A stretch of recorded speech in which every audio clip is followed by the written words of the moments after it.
Let's close our eyes. Wait for a little while in silence. Observe silence. Center yourself. Get grounded.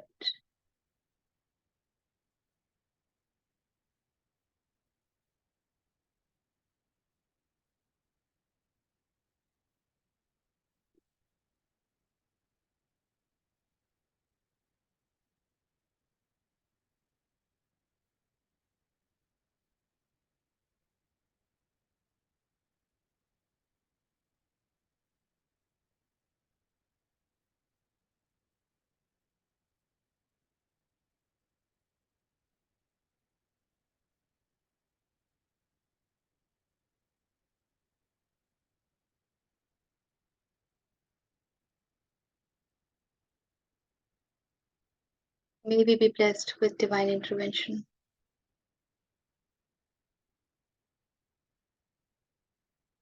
चलिए हमने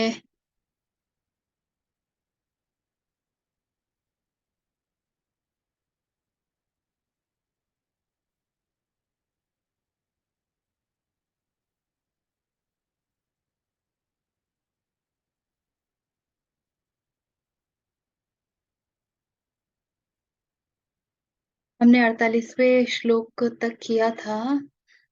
We are to do with 49th one, right? पढ़ेंगे अब. दूरेण ह्यवरं कर्म बुद्धियोगात् धनञ्जय बुद्धौ शरणमन्विच्छ कृपणाफलहेतवः. Work with desire is verily far inferior to that performed with the mind undisturbed by thoughts of results. दो तरह के कार्य हैं. एक जो किसी कामना के साथ, किसी इच्छा के साथ, किसी अपेक्षा के साथ किए जाते हैं, और दूसरे कार्य ऐसे हैं जो कि मन में किसी भी प्रकार के डिस्टरबेंस, विचारों के द्वारा किए गए डिस्टरबेंस से दूर होते हैं. किस तरह के विचार? रिजल्ट्स के विचार, कैसा परिणाम आएगा उसके विचार. ओ Dhananjay, seek refuge in this evenness of mind. तो कृष्ण कहते हैं वहां पर स्थित हो जाओ जहां पर मन बिल्कुल शांत है. Wretched are they who act for results.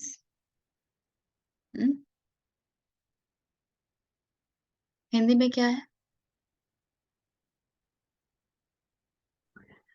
इस समत्व रूप बुद्धि योग से सकाम कर्म अत्यंत ही निम्न श्रेणी का है. ओके, एक सेकंड फिर से पढ़ती हूँ. इस समत्व रूप बुद्धि योग से सकाम कर्म अत्यंत ही निम्न श्रेणी का है. इसलिए हे धनंजय, तू समबुद्धि में ही रक्षा का उपाय ढूंढ, अर्थात बुद्धि योग का ही आश्रय ग्रहण कर, क्योंकि फल के हेतु बनने वाले अत्यंत दीन हैं.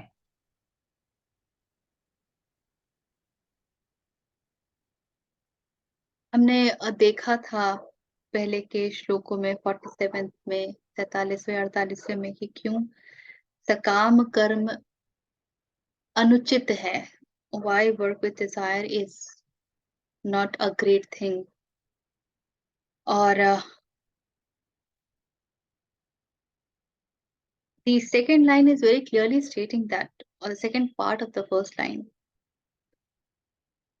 performed with the mind undisturbed by thoughts of results. तो इसका अर्थ बहुत सीधा सा है कि यदि मन में कर्म के फल के हेतु कोई भी इच्छा है तो वो मन में कंपन पैदा करेगा ही. It will not leave mind undisturbed. कंपन का मतलब क्या है?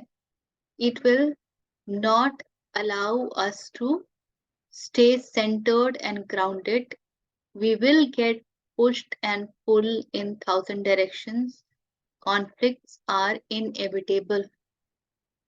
जहां आपने ये सोच लिया कि इस कार्य का नतीजा क्या होगा, मैं ये करना चाहती हूँ, ऐसे करना चाहती हूँ, वैसे होगा नहीं होगा,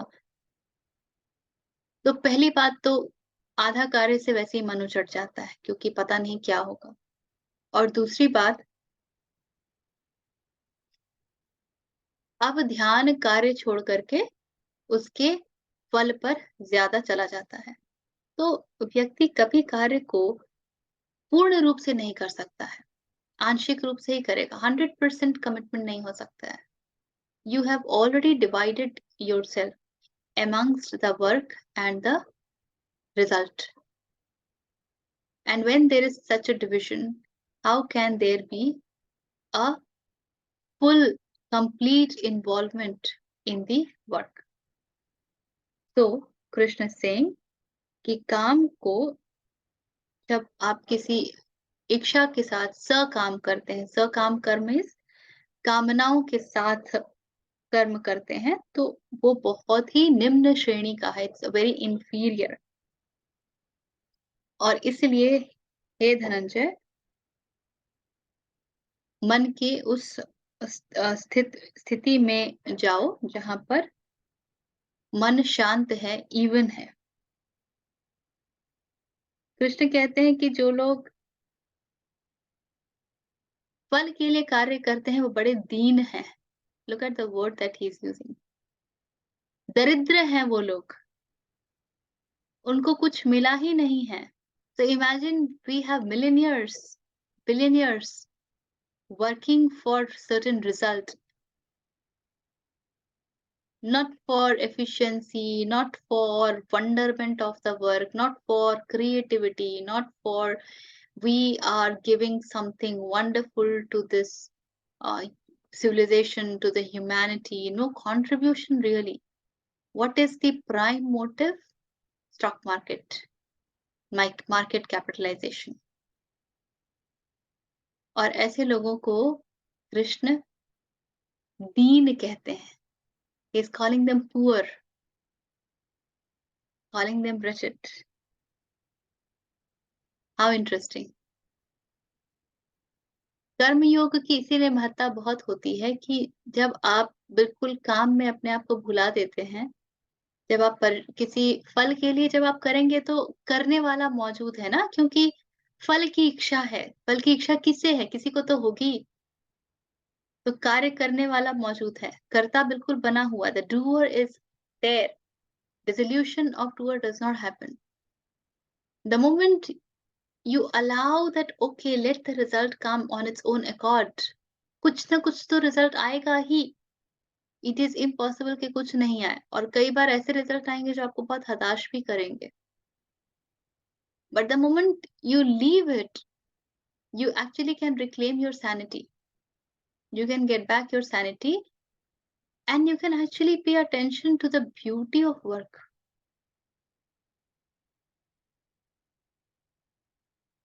पता है जब ये होता है ना, then you start to look into the details of the work and then there is a gratitude that falls. Wow, I'm able to do so many things and this is so wonderful. But the moment one is focused towards the result, then that conflict, इतना कर रहे हैं, इतना कर रहे हैं, पता नहीं क्या रिजल्ट आएगा, पता नहीं क्या रिजल्ट आएगा, कैसे आएगा, कब आएगा, क्या आएगा, पता नहीं। देखते हैं and that stress and that ugliness of it, that push and pull, the conflict in the mind, that bitterness automatically comes.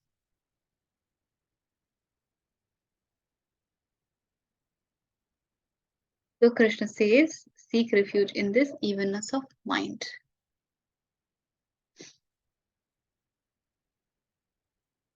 सारा खेल ही इस बात का है कि ये सब सुनने में कितना आनंदमय लगता है, लेकिन करने जाओ तो होता ही नहीं है।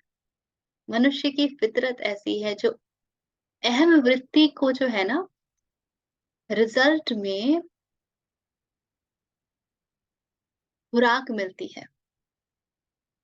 The eye tendency gets its nutrient from being the doer, from the results, because every result enforces, rather reinforces its existence.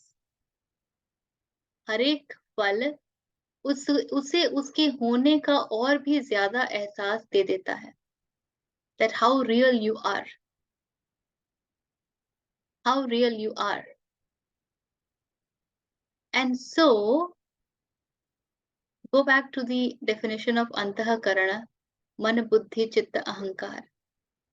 This ahankar, uh, I was listening to Swami सर्वप्रियानंद जी, अहंकार का अ, उन्होंने बोला, अहम का कार्य, when the work is of the I, अहम का कार्य, उसको अहंकार कहते हैं।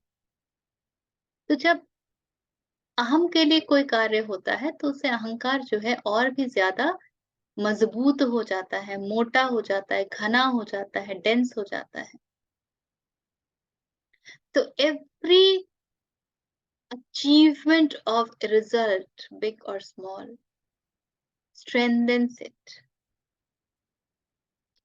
And non-achievement strengthens it in a different way. I wanted some result and I did not get it. This will also strengthen, but in a different way.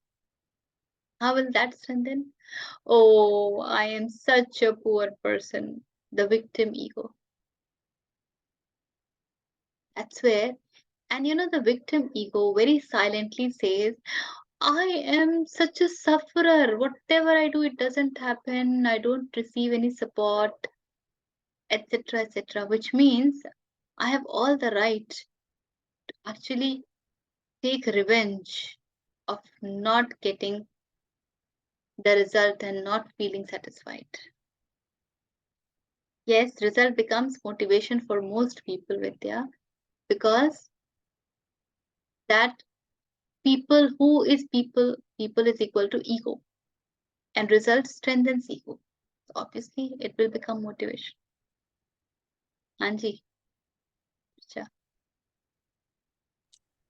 जब हम जो करना चाहते हैं और वो होता नहीं है, मतलब हमने बहुत एफर्ट्स लगाए और फिर नहीं मिला रिजल्ट, या फिर ऐसा भी होता है कि रिजल्ट तो मिला बट उससे वो खुशी नहीं मिली जो हमें लगा था मिलेगी, तो उस केस में ये थॉट भी तो आता है ना कि नहीं, इवेंचुअली तो मतलब अपने हाथ में कुछ है नहीं। ये बहुत इंटरेस्टिंग पॉइंट बोला है। जितनी खुशी सोची थी उतनी कभी मिलती नहीं है।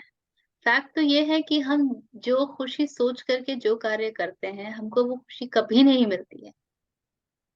Always when you reach to the top, it is like जो सोचा था वो नहीं है, भले कितना ही अच्छा हो, it is never there. Why?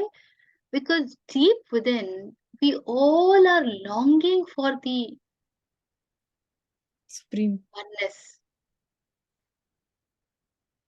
So for a moment, it might even give you the feeling, oh, I'm there. But then immediately, you know that you're not there. तो वो एक्सपेक्टेड रिजल्ट से हमेशा कई गुना कम ही खुशी देगा, और वो खुशी खत्म भी हो जाएगा। और इसीलिए माइलस्टोन्स का सिलसिला खत्म नहीं होता है, क्योंकि हमें और कोई तरीका मालूम नहीं है ना। तो हम सोचते हैं ये माइलस्टोन हमको देगा, फिर ये माइलस्टोन हमको नहीं देता है तो माइलस्टोन नंबर 2 देगा, फिर माइलस्टोन नंबर 2 नहीं देता है तो माइलस्टोन नंबर 3 देगा, और इस तरीके से माइलस्टोन का जो सिलसिला है चलता रहता है। पर ये भी हमको हताश नहीं करता है। हमें बहुत थोड़े समय के लिए लगता है कि कुछ होता तो नहीं है। हमें अपने ऊपर बड़ा विश्वास है actually, that we can do it. और सेल्फ कॉन्फिडेंस की तो घुट्टी पिलाई जाती है, you can do it. If he can do it, everybody can do it. She can do it, everybody can do it. हमको तो सेल्फ कॉन्फिडेंस की घुट्टी पिलाई जाती है ना। तो ये ख्याल जब आता भी है ना कि अरे अपने कारण नहीं होगा, तो ये एक्चुअली कोई रियलाइजेशन से नहीं आता है। ये आता है स्वतः प्रलाप करने के लिए एज अ टूल। खुद को रो करके समझाने के लिए कुछ बहाना चाहिए तो वो कर लेते हैं और फिर उठ खड़े होते हैं। छोटा बच्चा बार बार गिरता है, फिर उठ खड़ा होता है क्योंकि उसे चलना है। ये एक उदाहरण तो हमारे पास है, लेकिन छोटा बच्चा जब उठ खड़ा होता है तो वो एक फेथ के कारण खड़ा होता है, इसलिए थोड़ी खड़ा होता है कि उसका कोई मोटिव है चलना। He is exploring something new. उसके पास तो इतना बोध ही नहीं है ना, वो क्या इतना सोच पाएगा।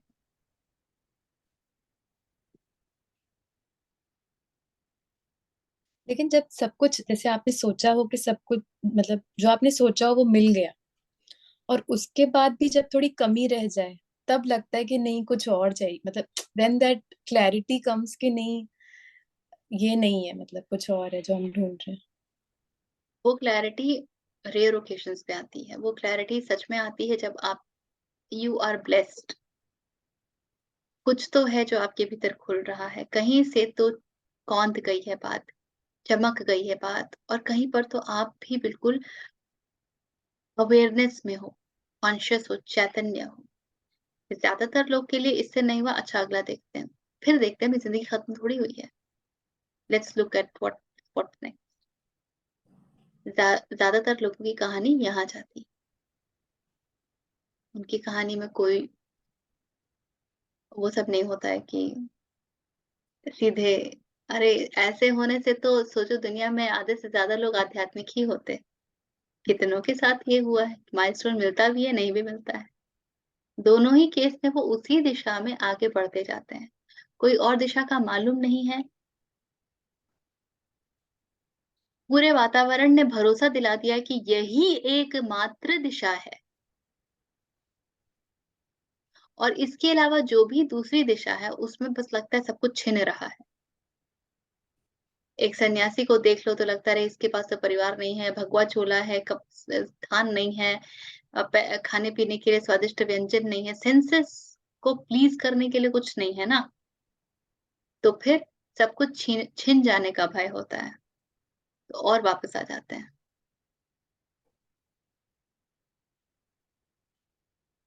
जब तक पता नहीं होता तब ऐसे ही लगता है कि वो बेचारा लगता है, लेकिन जब जब आपको थोड़ा भी अंदाजा होने लगता है तो लगता है कि वो कितना ब्लेस्ड है।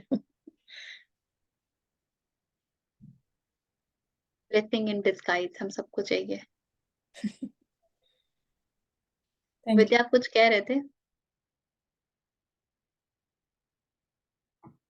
ये जो होल सब्जेक्ट है ना, उसके ऊपर तो एक बुक भी लिखी जा सकती है, क्योंकि देयर इज सच नहीं, अ फाइन लाइन कितनी बिटवीन लिखी गई है, लाइक कितनी एक लिखी गई है। हाँ, मतलब कि एक इसको लेके ही काफी हाँ कन्वर्सेशन हाँ, लेंथी हो सकता है, सर। क्योंकि एक तरह हमें सिखाया जाता है कि कर्ता भाव नहीं रखना है, कोई अटैचमेंट कर्म से नहीं रखना है, और at the same time when you do it, there are people around you जो बोलते हैं कि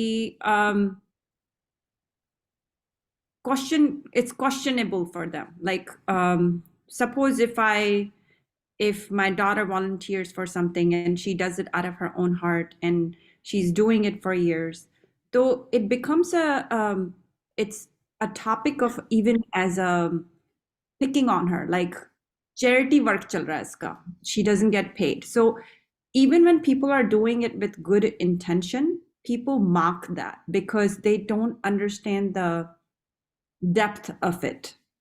And there's nothing wrong doing something, no expectation, or just because you're just doing it. It doesn't have to be with a purpose or like for the results of the service.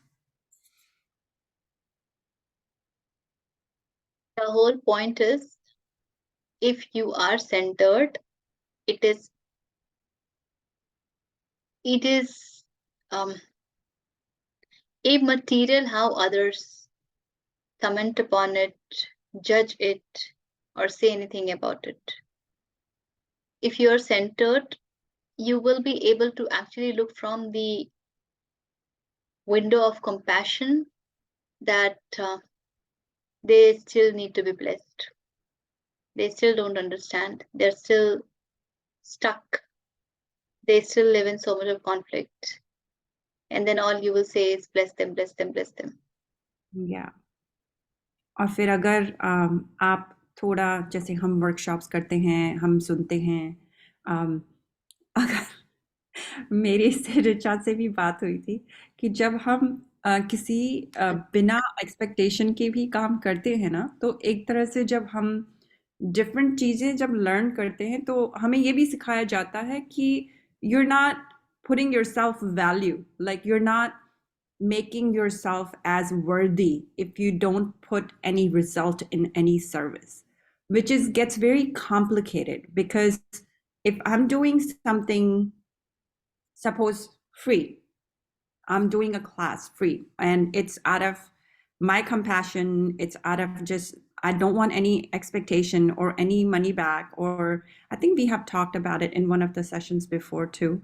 And it's when you're not doing it, you know which space you're coming from. But when you turn around and see the other aspect of it, you're taught energy exchange, or you have to do like a guru dakshina, name it, different ways of payments. So there are things like that too that makes you very confused. Like, why does it have to be that? ये जो द्वंद्व होता है ना दोनों के बीच में,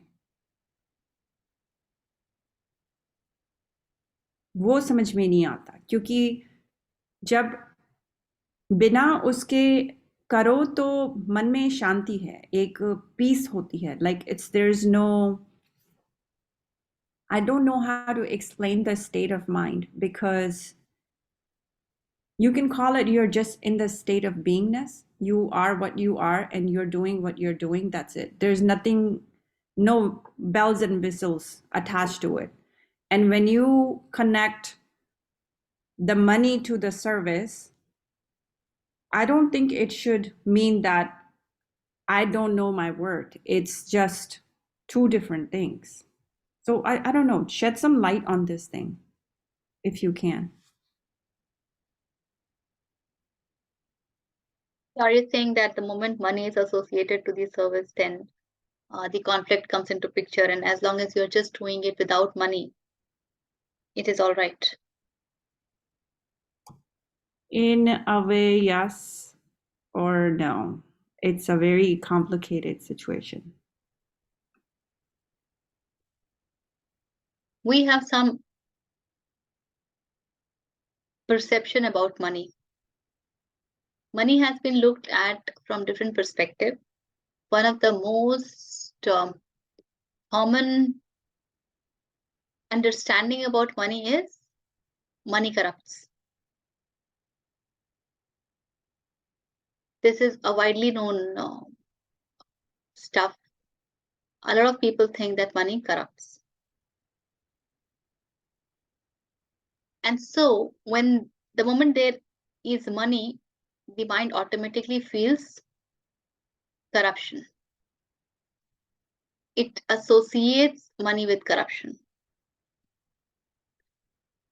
Now, when you are just doing something, you are into it. And we have talked it before also. There is certain decorum to be able to perform in the world. In the sense, you cannot survive if you, and it's not about really survival. You can survive without money. It's not that people have not, but then you be clear, you can do that once you really live in that kind of detachment. It doesn't matter people connected with you. You will not matter to take them to the hospitals, give their school fees, and it's all right to live in what is called as poverty in terms of social standards with just 2 sets of clothes. If one is living in that kind of detachment and is immersed, is living in a great faith and shraddha and all that, yes, you don't need money. I mean, if you look at Maharshi Raman, did his life needed money? No, not really. But the moment we come back to be able to operate in our world, the common instrument that allows you to work is money. So some money would always be needed. Now, how much money is always a matter of debate. How much money is always a matter of debate. Some will say, I need more money because I need to reach more people so that they benefit. How else do I reach more people if I don't have money? I need resource to reach more people so that they benefit. For some, it can become the instrument of personal satisfaction. So to the extent that you are looking forward to have money in order to be able to expand your reach so that many can be helped, it's all right. But the moment, because what is happening in that case, if you genuinely are like that, then money doesn't make you self-centered,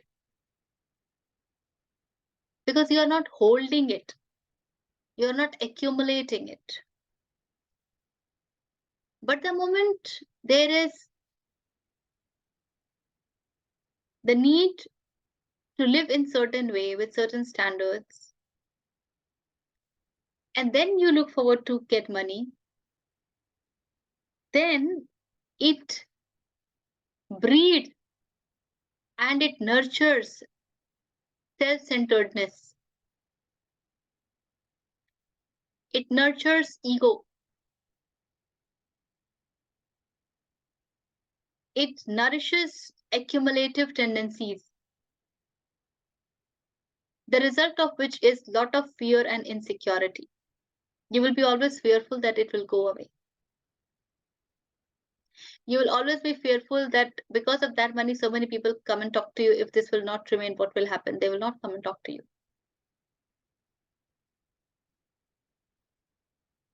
So it is not really about money. It is about who is the one who is looking forward to get money. What is that center that needs money? If the center is self-centeredness, then not getting money will be very painful. Because then you would have already created that I want to do this, I want to do that. And those things, to get all those things would be questionable, dependent upon getting money. But the moment you allow it to flow, that fine. If it comes, I'll reach to 10 people. If less comes, I'll reach to 7. If more comes, I'll reach to 50. Then you are free from the burden of earning more. And also leave the job as to how many people should come to you to benefit from the work that you're doing. Let the cosmos, let the existence decide. And if the existence really thinks that the work is of very, very superlative nature, then it will create ways for others to receive it and benefit from it. That is where you just keep doing the work becomes important. Because when you keep doing the work with faith, then there is some change in the energy dimension. You attract certain things. You definitely live in peace, which is wonderful, and you will radiate that. You will radiate that. So actually, there is no confusion over if I should ask or if I should not. The confusion is about from which center are you asking. And the moment you catch up that center, please look into that. And please see if you really want to operate from that center and how appropriate it is. If you are operating from the right center, then the chances are you will not really be bothered by this challenge.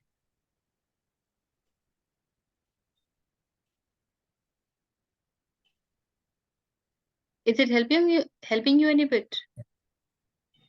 Yes, it is. Hmm? It is.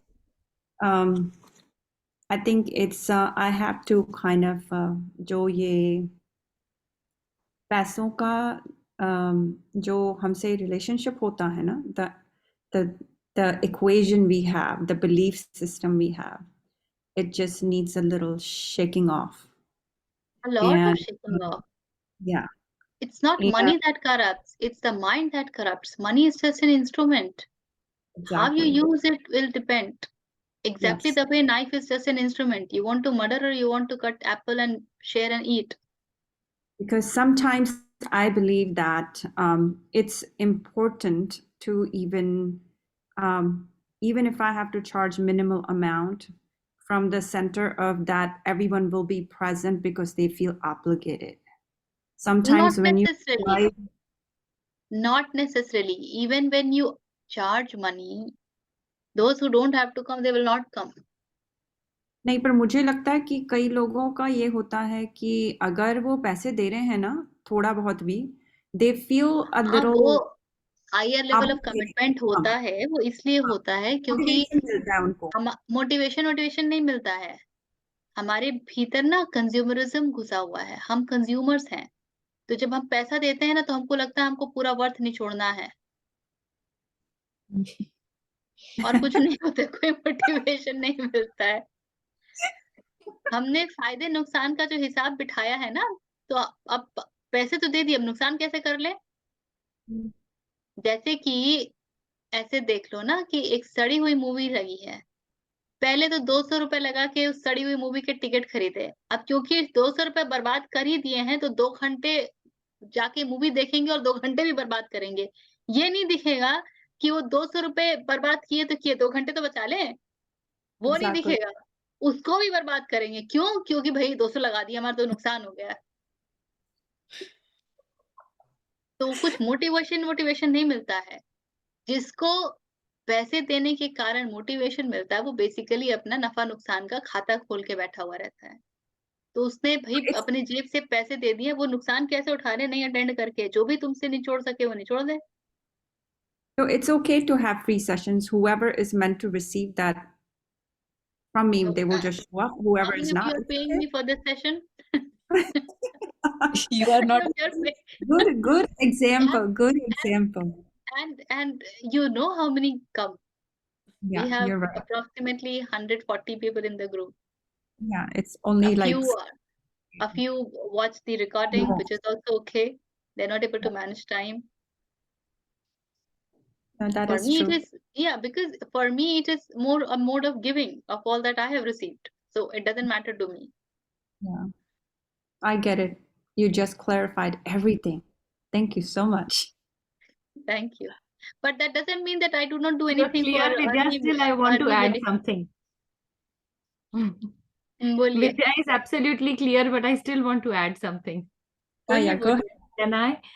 तो हाँ, you were saying ना कि अगर थोड़ी बहुत nominal fees होती है, पैसा देते हैं तो मोटिवेशन होता है and people come because they have paid. But you know, it is not necessary that those who come every day will definitely take something out of it. One may be attending free sessions, yet take something. One may be attending maybe just 1 or 2 free sessions and yet take and apply to life. And one may be attending all the sessions because they have paid for it and not benefit from it or not do anything. So, you know, how much they take and use it, that doesn't depend on whether it was a paid or an unpaid session, is what I think.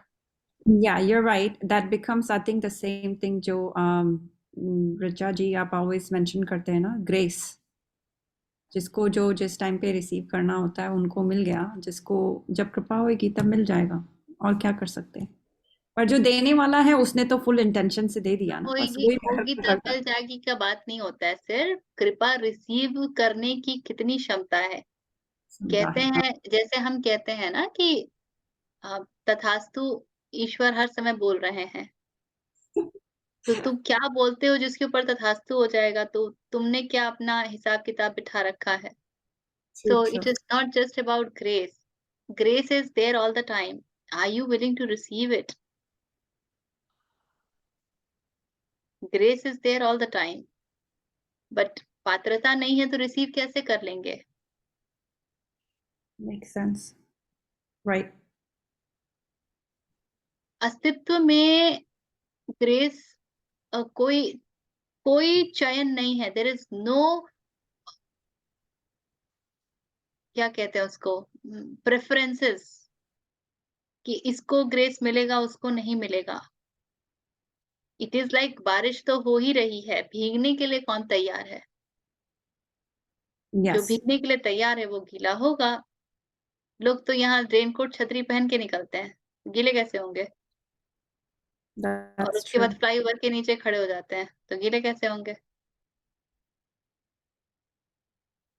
तो grace is always there. Are you This is available a to very it? good example. Equal opportunity जो हम कहते हैं ना, अगर सबको एक जैसा समय, पैसा और माहौल दे दिया जाए, फिर भी हर इंडिविजुअल उस अपॉर्चुनिटी का उतना ही लेगा जितनी उसकी क्षमता है या जितनी उसकी इच्छा है. इट्स नॉट कि क्षमता इज इक्वल एक टू कमरे में इच्छा. सबको क्षमता और बंद कुछ कर नहीं दिए. होती है. क्षमता इज इक्वल टू इच्छा. जितनी इच्छा होती है इच्छा, उतनी हाँ, क्षमता होती है. ट्रू. हम सब भी चले गए कहीं पे किसी 1 month शिविर में with equal opportunity and equal comforts and everything, but what सब we will अलग take अलग out लेके of it आएंगे. will be different, ना? Absolutely, absolutely. जब लोग ये कहते हैं ना मेरी इच्छा बहुत है पर मैं तो कर नहीं पा रहा हूँ, तो जान लो कि कुछ नहीं, इच्छा विच्छा वो सब बेईमानी चल रही है और कुछ नहीं है. जिसकी इच्छा होगी उसे नहीं मिलेगा, ऐसा होता नहीं है. इच्छा इच्छा की इंटेंसिटी क्या है, वही कह रहे हैं ना. इच्छा कहाँ से हो रही है? सतह से हो रही है या बिल्कुल पुकार है, ये नहीं हुआ तब तो जीवन मृत्यु. हमारी इच्छा इतनी प्रबल होती कहाँ है? Everything in our life is like lukewarm, चलता है, कॉम्प्रोमाइज. मिल गया तो भी बढ़िया, नहीं मिला तो भी बढ़िया. नहीं मिलेगा जाओ. फिर यही होता है. You won't get it.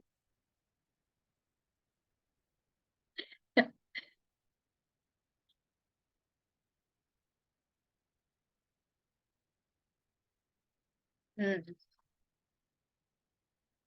आगे बढ़े.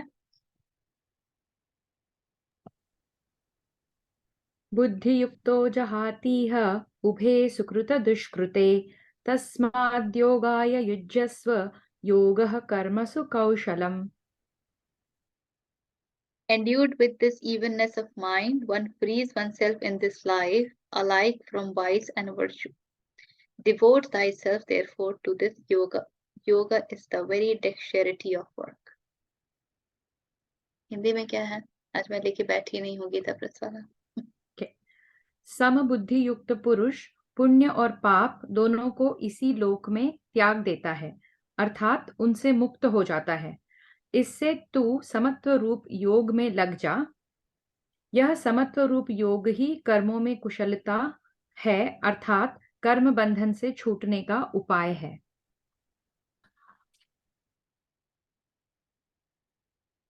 One frees oneself in this life alike from vice and virtue. तो आई थिंक इतना हम लोग डिस्कस कर चुके हैं. अद्वैत, अद्वैत, संभाव, संभाव. मन यदि स्थित होगा, स्थित प्रज्ञ रहेगा, तब आप अपने आप अच्छे और बुरे के बंधन से छूट जाएंगे. You don't need to look for the next life, अगले जन्म में इससे छुटकारा मिल जाए, उसकी आवश्यकता नहीं होगी. आप बिल्कुल अभी ही जो है इन चीजों से आपको मोक्ष मिल जाएगा, मुक्ति मिल जाएगी. इसलिए इस योग की तरफ अपने आप को समर्पित कर दो, कृष्ण कह रहे हैं. हर बात के लिए कारण दे रहे हैं क्योंकि अर्जुन का मन अभी अकारण कुछ भी करने को तैयार नहीं है. हर चीज के लिए उसे तर्क चाहिए, जैसे हमें चाहिए. जब फायदा नहीं दिखाया जाता है तो हम उस राह चलना नहीं चाहते हैं. Benefits are sold. Go to the sales market. People will tell you, you have to share the benefits. Otherwise, people will not buy. क्योंकि मन, क्यों कोई खरीदेगा, क्यों कोई समय लगाएगा, क्यों कोई पैसा देगा? बेनिफिट्स दिखाओ ना.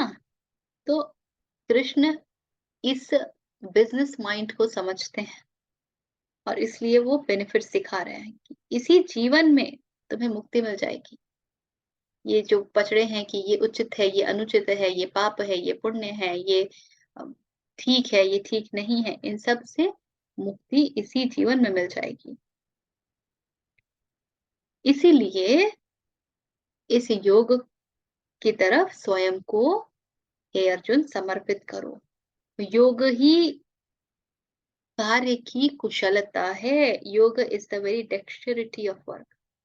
किसी चीज की कुशलता कब होती है? जब वो आप कर भी लें और आप उससे अछूते भी रह जाएं। को ना समझ लीजिएगा, पकड़ लीजिएगा। When you do anything and you remain untouched with it, that is the real skill of that stuff.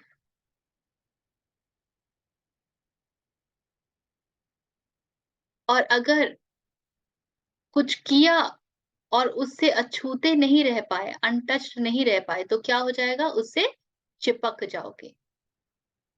और चिपकना दोनों तरीके से हो सकता है। ये भी चिपकना हो सकता है कि यार मैं कितना बढ़िया हूँ, मैंने कितने मजे से किया, मैंने कितना अच्छा किया। और ये भी चिपकना हो सकता है, यार मैंने तो इतना किया और देखो कुछ फायदा नहीं है, कुछ रिवॉर्ड नहीं मिलता, लोग रिकॉग्नाइज नहीं करते हैं। दोनों तरह का चिपकना हो सकता है। लेकिन करके मौज में निकल लिए तो बात अलग है। जिसको तारीफ करनी है, बड़ाई करनी है, वो करता रहेगा। जिसको बुराई करनी है वो भी करता रहेगा। Big deal. How does it makes a difference? इस चीज को कृष्ण डेक्स्चरिटी ऑफ वर्क या फिर कर्म का कौशल कह रहे हैं। दिस इज दी कर्मसु कौशलम।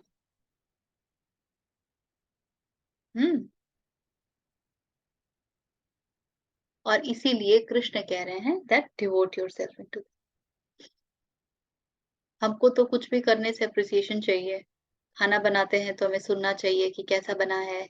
नहीं कोई बोलता तो हम खड़े हो जाते हैं, हाँ बताओ भाई, how is it, it is good no. And वो गुड नो ही सुनना होता है। बेसिकली वैलिडेशन चाहिए। Anything we do. बच्चे को एक सामान ला के देते हैं तो पूछते हैं अब तो खुश हो। वैलिडेशन चाहिए। एक तो उसको गलत सिखा दिया कि बेटा सामान में खुशी है, सामान आए तो खुश हो जाओ। एक तो उसकी जिंदगी को बर्बाद कर दी। उसके बाद खुद भी और एक चिपक रहे हैं, एक और लेयर लगा रहे हैं। We can't just stay with it. And that's the same with every work. मैं तो बहुत वॉचफुल होती हूँ। ट्रेनिंग जब चलता है ना, उसके बाद जब लोग एंड में फीडबैक सेशन कर रहे होते हैं, 4-5 दिन सुन सुन करके थोड़े से ज्यादा ही पीपल स्टार्ट टू ओवरपोर। कुछ बेचारे तो इसलिए भी ओवरपोर कर रहे होते हैं कि अब माइक दिया तो ये कैसे बोल दे कि हम 5 दिन में हम इतने गधे थे कि हमने कुछ सीखा ही नहीं। तो अच्छा तो बोलना पड़ेगा ना, ये भी बताने के लिए कि देखो मैंने भी कुछ सीखा है। तो फाइनली पीपल कीप ओवरपोरिंग। तो मैं देखती रहती हूँ कि when people take names, so what are the feelings that's coming, what are the emotions that's getting generated? Because that is going to tell me how unaffected, how unattached I have been. And then it demands great watchfulness for it to resolve. So even when that people do not appreciate, it's all right. कुछ साल पहले ना बड़ा फर्क पड़ता था, कोई appreciate नहीं करता था, लगता हाय राम मेरा तो पूरा वो कबाड़ा हो गया इसका, क्या कहते हैं उसको, इमेज का। मेरी तो फीडबैक की लग गई लंका।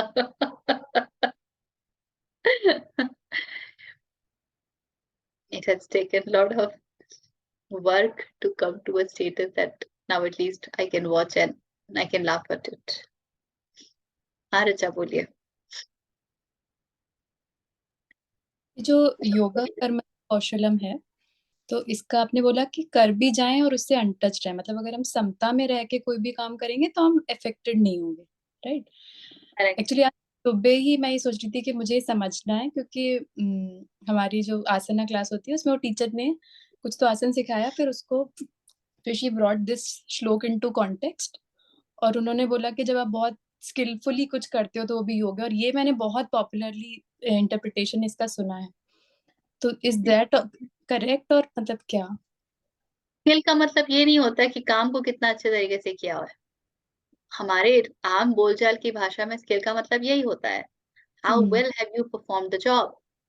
स्किल का राइट। मतलब कृष्ण कह रहे हैं मन के तल पर how well you have performed it. Has performance penetrated you, or have you been able to stay neutral to that performance? If you are able to stay neutral to that performance, then you are actually skilled. It is not about with what quality have I performed that work. ये अलग बात है कि जब आप काम को पूरे तन्मयता के साथ करते हैं, इन्वॉल्वमेंट के साथ करते हैं, तो क्वालिटी नॉर्मली अच्छी ही होती, unless you have not learned the necessary requirements of the work. तो काम में अगर घुस गए हैं तो ज्यादा तो संभावना है कि कार्य अच्छा ही होगा, लेकिन कृष्ण की दृष्टि में वो स्किल नहीं है। स्किल का मतलब, कौशल का मतलब है, कुशल वही है। मतलब हम कहते हैं ना, कैसे हो कुशल, कुशल पूर्वक हो कि नहीं। कुशल वही है जो अनटच्ड है, जो हर आगे पीछे दो चार बातों से इफेक्टेड हो जाए, इन्फ्लुएंस्ड हो जाए। वो कुशल कैसे रह सकता है? वो तो सदा ही अकुशल रहेगा, सकुशल नहीं रहेगा। कृष्ण उसको स्किल नहीं कहते हैं। कृष्ण कौशल का मतलब है कि काम किया और निकल लिए, हो गया, कहानी खत्म। That is thank. कौशल। अभी मुझे से सेटिस्फेक्शन हो रहा है कि हाँ हाँ, आप कुछ कह रहे थे आभा? बहुत बेसिक क्वेश्चन आया एक्चुअली। तो ये महाभारत युद्ध की शुरुआत इटसेल्फ इज लाइक, पांडव गए, बहुत तरीके से उन्होंने बोला कि भाई हमने 14 साल पूरे किए ईमानदारी से, अब हमारा जो है हमें दे दो, नहीं तो 5 गांव दे दो, कुछ भी दे दो, let us live a life. जब वो नहीं मिला तो ये तो पूरी लड़ाई अधिकार की है ना। तो तो जब आपने कुछ मांगा, उसका रिजल्ट नहीं मिला, तो फिर आप लड़े उसके लिए।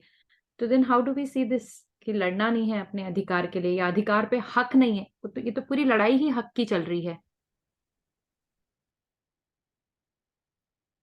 लड़ाई अगर हक की होती तो फिर 50-50 से नीचे सेटलमेंट नहीं हो सकता, तब 5 गांव का प्रश्न ही नहीं होता। हक की लड़ाई में कॉम्प्रोमाइज कैसा? हक में तो जो मेरा पूरा हक है वो दो ना।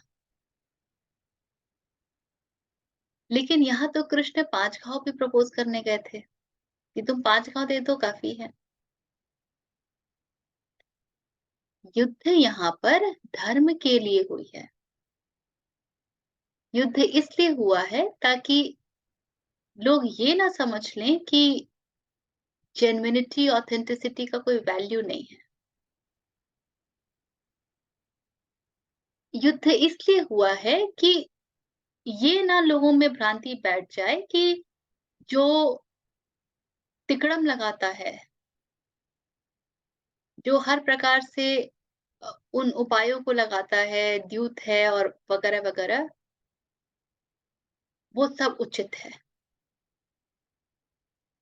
धर्म संस्थापनार्थाय, धर्म की पुनर्स्थापना करनी है। ये बताना है कि कार्य उचित और अनुचित होते हैं, इसलिए युद्ध है। प्रश्न यदि अधिकार की होती तो 5 गांव में बात नहीं बनती, तो फिर 50-50 करो और चलो। लेकिन कई स्थानों पर हमने देखा है, और जब अधिकार मांगने की बात होती है तो बातचीत कैसी, यहाँ तो हर स्तर की बातचीत हुई है ना। एकदम अंततः जब कोई सारे बातचीत विफल हो गए, तब बात युद्ध की आई। इतनी बातचीत, क्योंकि पांडवों में कोई कमी तो थी नहीं युद्ध कौशल में। एक गांडीव उठाना था, युधिष्ठिर को कहना था, समर्थकों की कोई कमी नहीं थी। लेकिन वो सबसे पहले हर प्रकार से प्रयास किया गया ये बताने का कि तुम जितने अहंकारी बने बैठे हो ये अनुचित है।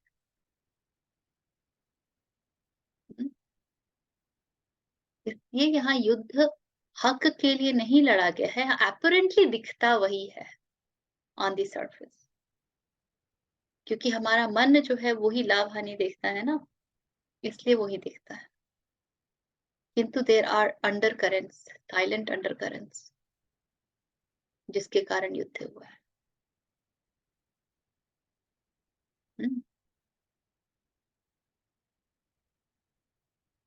चलिए 51।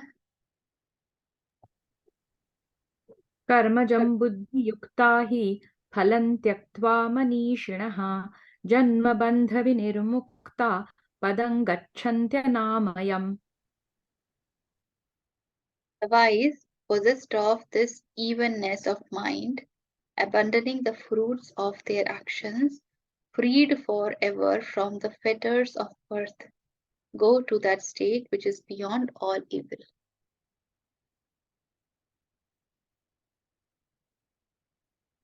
जो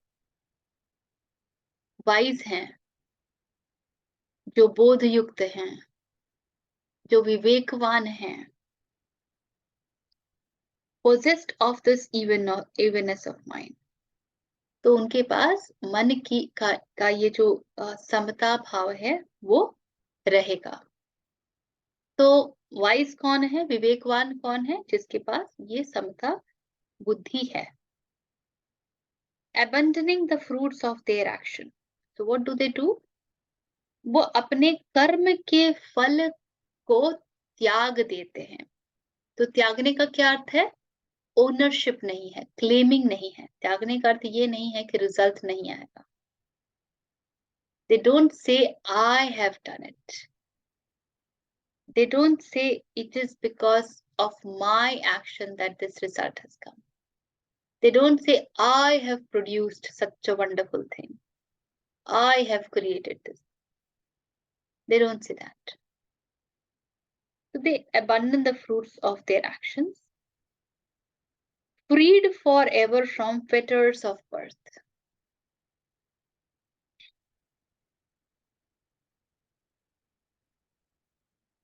जन्म किसका होता है?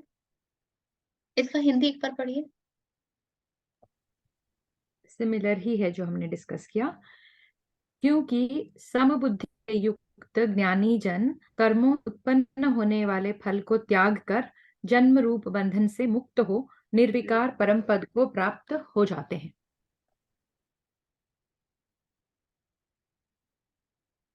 जन्म किसकी होती है? जन्म आकांक्षाओं की होती है। यदि आकांक्षा ना हो तो जन्म नहीं होती। जो सूक्ष्म शरीर है और जो कारण शरीर है, कारण शरीर और कुछ नहीं, आकांक्षाओं का पिंड है, और उसको शरीर रूप धारण करना होता है उन आकांक्षाओं की पूर्ति हेतु। तो जब समता में चले गए तो आकांक्षा बची ही नहीं। तो जब आकांक्षा ही नहीं बची तो जन्म कैसे हो सकता है? फिर जन्म का विगलन स्वतः ही हो जाता है। जन्म मृत्यु, इसी को जन्म मृत्यु से छूटना कहते हैं। इसी को जन्म मृत्यु से छूटना कहते हैं। हम कहते हैं ना कि, और ये मैं हमेशा कहती हूँ कि अगर कॉज एंड इफेक्ट से हमारा जीवन आगे बढ़ रहा है, कार्य कर्म फल का सिद्धांत लागू है, कार्य कारण चल रहा है, तो उसको, जिसको हम अच्छे कार्य कहते हैं, वो भी तो फल जनरेट कर रहा है। और फल का मतलब ये नहीं होता है कि स्थूल रूप से कुछ तो भी प्रकट हो जाए। विचार भी फल ही होते हैं, विचार भी कर्म ही होते हैं। तो आपने अच्छा सोचा तो भी उसका एक फल आ गया, अच्छा ही फल, क्योंकि आपने सोचा। कर्ता है तो कर्ता का फल है। तो अच्छा हो चाहे बुरा हो, श्रृंखला तो जारी है। तो कर्म फल के बंधन से छूटोगे कैसे? मोक्ष की प्राप्ति होगी कैसे? मुक्ति मिलेगी कहाँ से? इसका मतलब एक संभावना है हम सबके पास हर क्षण, और वो संभावना है कि आप इस पूरे सर्कल से, पूरी वृत्ति से ही बाहर छलांग मार दें कि अब कर्म फल का सिद्धांत आप पर लागू ही नहीं होता है। तो कर्म फल का सिद्धांत किस पर लागू नहीं होता है? जो करता ही नहीं बचा। जब करने वाला ही नहीं बचा तो किस पर लागू होगा? इस पे लागू नहीं होता है। और ये कौन है जहां कर्ता खत्म हो जाता है? जब करने वाले को उसने किया ऐसा कुछ बुद्धि नहीं रहता है। उसे ये ज्ञान है कि वो करने वाला नहीं है। अस्तित्व उसे जरिया बना करके, उसे वाहन बना के अपने कार्य करवाती है। बस। और इसलिए फिर वो वहां पहुंच जाता है जो हर प्रकार की ईविल से परे है, क्योंकि फिर वो ब्रह्म ही हो जाता है। शंकराचार्य इसको कहते हैं कार्य कारण संघात। सबका सब कुछ खत्म, ना कार्य बचा ना कारण बचा। हाँ ऋचा बोलिए। एक बार सूक्ष्म और कारण शरीर का डिफरेंस बता दीजिए। ये टर्मिनोलॉजीज यूज करते ही जो है ना सबके एंटीना खड़े हो जाते हैं। 3 प्रकार के शरीर की व्याख्या की गई है। एक तो स्थूल शरीर है जिसको आप देखते हैं। इसके आगे होता है सूक्ष्म शरीर। सूक्ष्म शरीर क्या है? आपके विचार सूक्ष्म शरीर है। They are subtle mind, that energy, उसको हम सूक्ष्म शरीर कहते हैं। तो there is gross body, there is subtle body, and then there is कारण शरीर जिसको हम कॉजल बॉडी कहते हैं, because of which birth happens, the cycle of birth and death happens. जब शरीर की मृत्यु होती है तो मन की भी मृत्यु हो जाती है, विचारों की मृत्यु हो जाती है। मन यानी विचार, उनकी भी मृत्यु हो जाती है। तो सूक्ष्म शरीर भी गया और स्थूल शरीर भी गया। लेकिन जो बच जाता है उसको हम कारण शरीर कहते हैं। क्या बच जाता है? इच्छाओं का पिंड बच जाता है, अहम वृत्ति बच जाती है। Desires is a huge energy, जिसे आप लोग प्रेत भी कहते हैं ना, हम जिसे भूत प्रेत, वो कुछ नहीं, वो एनर्जी है। it's a पिंड of, it's a ball of energy। उसके पास कोई विवेक नहीं होता है,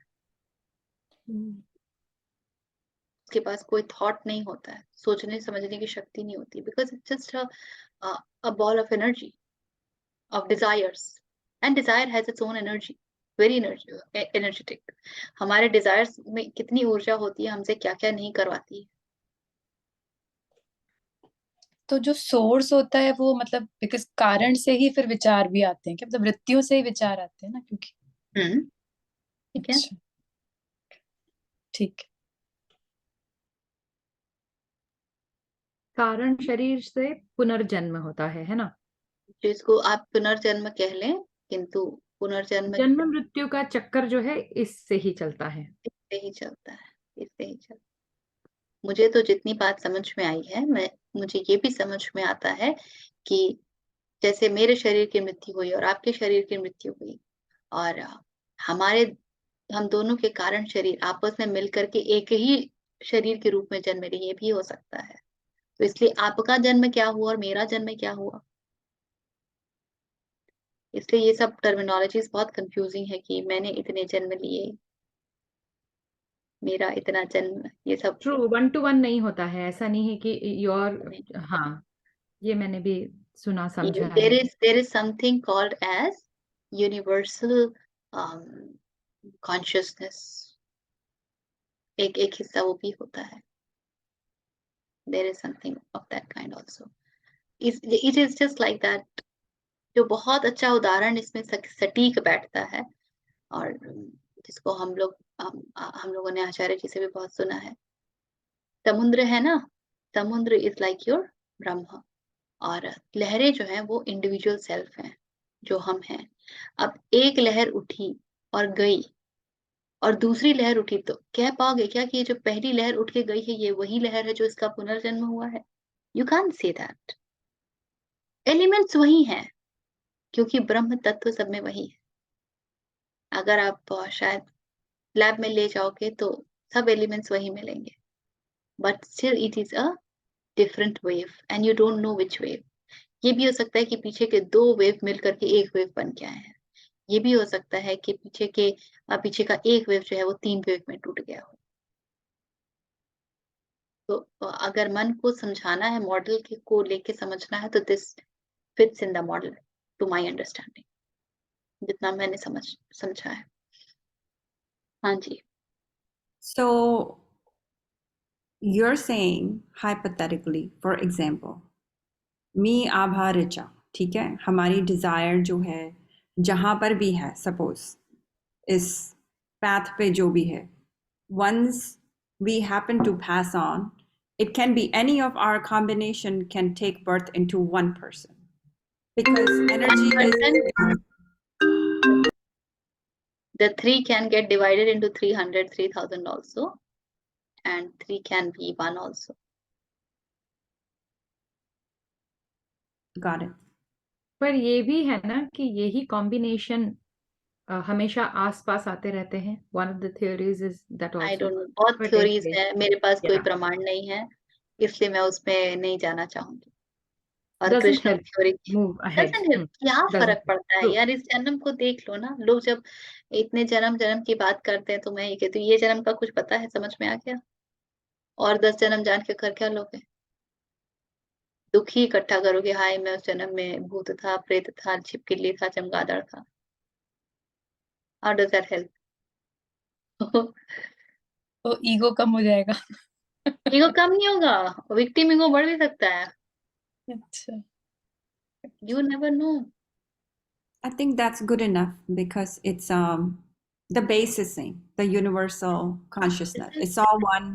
Everything arises from there, everything goes जीवन there. को, गाड़ी जब चलाते हो तो आगे की आईने में देखते हो या रियर मिरर में देखते हो? You got to look ahead. Rear mirror में देख के चलाओगे तो क्या होगा सबको पता है, हार्डली फ्यू मीटर्स। तो जीवन को भी रियर मिरर में क्यों देखने लग जाते हैं भाई? अपने कर्म अभी देख लो, अपने विचार अभी देख लो, आगे बढ़ो, बढ़ना तो है ही। तो look ahead, be sensitive of which road you are driving in, what kind of people are driving around you. Is it a secluded road or is it a road full of traffic? Where are you driving? What kind of rules does this place has? Are people conducive, compassionate of your driving? Or everybody is honking? Look at where you are and and with what mind you are driving. Are you cursing everybody? Or are you holding your patience and your love and your equanimity? Hmm?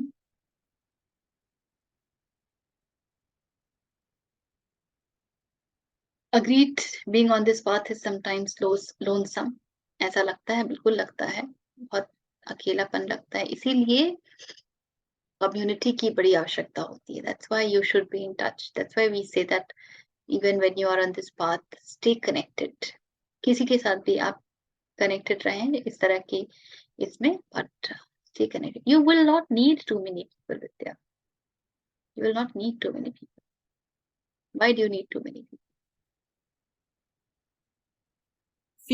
Few is good enough. Yeah, वो गाना है ना, भरी भीड़ में भी खाली तन्हाइयों की ये साए हैं ये दुनिया. भीड़ का क्या करोगे? मैं तो वन ऑफ देम, भीड़ में ही बहुत बोरियत लगती है मुझे. Correct, बिल्कुल. correct. Okay, 51 is what we did, right? I have my time here 11:11. No, we will stop. I think it's already more than that. So 52 say we begin the next session. Anything till now? Any questions? Anything that's arising? अभी तो कर्म योग ही चल रहा है. 53 is the last श्लोक of कर्म योग in the chapter 2. इसके बाद फिर से अर्जुन का प्रश्न आएगा 54 में, और फिर से कृष्ण ज्ञान योग की तरफ मुड़ जाएंगे.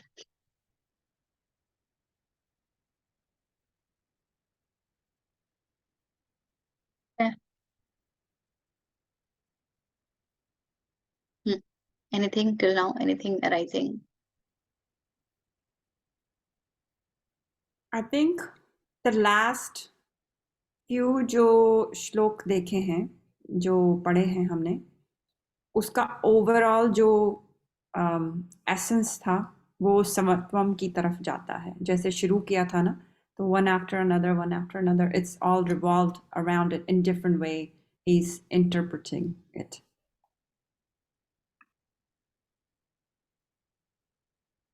हर एक मार्ग लेके एक ही स्थान पर जाता है. नदियां कहीं से भी बह रही हूं, मिलती जाके समुद्र में ही है. वो केंद्र कहने को केंद्र है, पर वो इतना वृहद है कि वो आप कहाँ जाके उससे मिल रहे हैं. वो केंद्र हर स्थान पे है. जहां आप स्थित हो गए बस वहीं वो केंद्र है. तो the path does not matter. Whatever you find yourself aligned with, pick that up and be on. हम लोग की दुविधा ये है कि हम सब पे चलने लगते हैं, on all. कभी ये कभी वो, कभी ये कभी वो. We don't stick to one thing. मुझे कर्मयोग बहुत ज्यादा live in the moment, be in your present, ऐसी फीलिंग देता है. बेसिकली जब आप कोई काम कर रहे हो, अगर रिजल्ट सोच रहे हो तो you are living in the future. और जब फ्यूचर में पहुंच गए और आप रिजल्ट को इवेल्युएट कर रहे हो, तो you are going back to the past कि लेकिन मैंने तो ऐसे किया था, ऐसा क्यों मिला. तो बेसिकली ये जब कर रहे हो तो उस मोमेंट में रहो. जब गुजर चुका वो मोमेंट और रिजल्ट पे accept it whatever, but don't go back to the past and don't keep. ऐसा लगता है कि ये वो जेन फिलॉसफी वाली बात महसूस होती है कि जहां हो वहीं रहो. And that will give you focus, that will give you oneness, that will give you peaceful execution of the task. This is how I am looking at it so far. को एक और तरीके से समझा जाता है कि भूत और भविष्य, the past and the future, where are they except in your mind? Hence, that which is present. You actually cannot be anywhere. You automatically are always in present. You may realize, you may not realize consciously. You may consciously realize, you may not realize. Those who consciously realize, they are sensible people. उन्हीं को हम ज्ञानी बोलते हैं, विवेक बुद्धि वाले बोलते हैं. Because then they know that all that I'm cooking is just in my mind, which is of no use. and all that I am allowing myself to get impacted, influenced from, is again in my mind. It's of no use. इसीलिए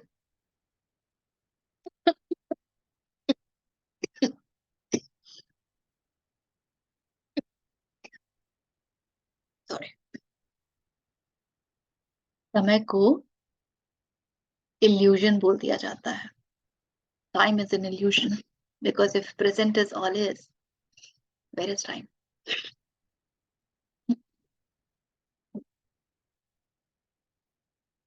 ठीक है. फिर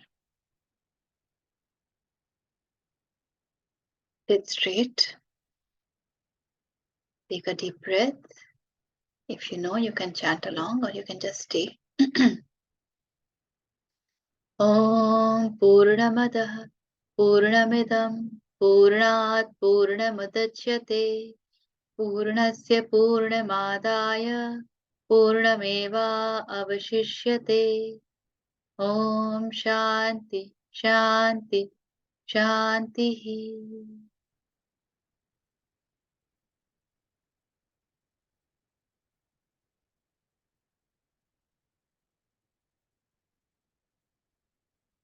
May Krishna bless us.